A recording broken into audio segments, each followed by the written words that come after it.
There's so many different kinds of kink, but if you think about it, kink typically surrounds a few different themes.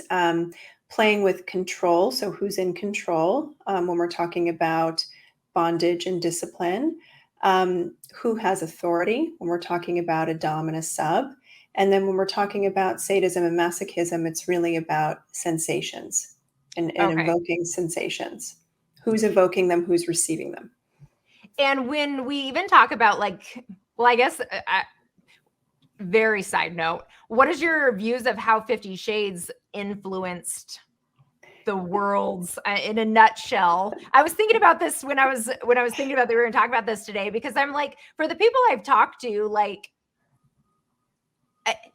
I think for some people it really was actually kind of empowering and normalizing, but then I feel like the overall message was probably not beneficial. Like it continued the stigma again of what the fuck is wrong with these people.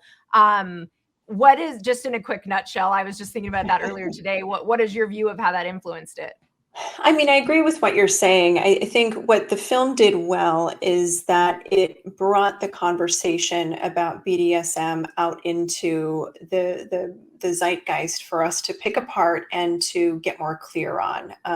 It also did give people permission to think more about their sexuality in expansive ways, which is great. What it did poorly is a common I would say, roadblock in the conversation about kink in pop culture. It conflated abusive relationship dynamics with the idea of kink. And that's why the film got so much criticism, because there were a lot of aspects about the way their relationship dynamic flowed that were not, in fact, ethical in terms of how folks in a kinky situation would actually set up their play. Yeah, and I think that I found that to be disappointing, and how that was, Mhm. even how it was so shame-based for her. Mhm.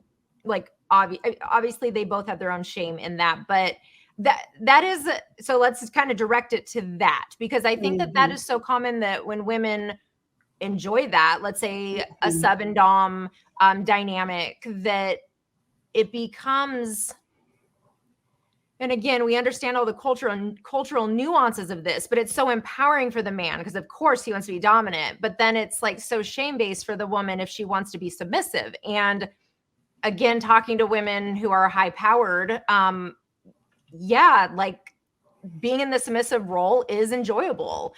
And Yeah. so but then it's shamed. Like what are your views on that? I'm so glad you're talking about this, because regardless of gender, I work with so many people in high-powered jobs who in the bedroom want to be submissive.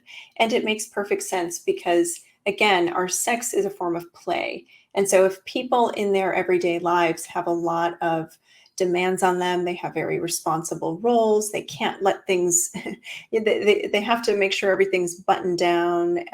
That's a lot of pressure. Sure. So in sex play, they want a context where they can just lay back a lot of the time and let somebody else take the reins. And so it's an easier entree into pleasure for them when they're submissive, because in essence, they're just letting someone else be in control.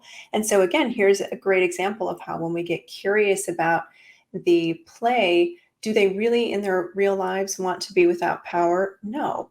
But sex is the one place where they get to throw their hands up in the air and let someone else take the reins, right? Or the flogger or the whatever else they're playing Sure. with. So I mean, they get to live in that space, and it's a release for them. So I get this question a lot, and I'm gathering you might too, but I'm curious.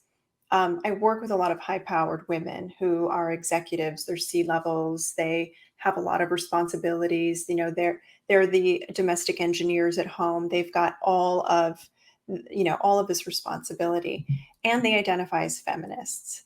And they are absolutely confused and have a lot of shame about the fact that they like to be submissive in bed. Because if I'm a feminist, how can I like something that's so patriarchal? Do you hear that a lot? I mean, yeah, you're talking to her. And I think that is like, and it's been shamed to me, like, but you identify as a feminist. So why would you want somebody to control you? Or why would you want to, be dominated? And I have a lot of my clients that say that as well. And they say it in a way that they're embarrassed to say it. Like, but I am, I'm in control in every other area of my life. And for heterosexual, why would I allow a man to have that much power? And I hear them on that. Make sure to subscribe on YouTube and give us a follow on Instagram at Dr. Elizabeth Fedrick.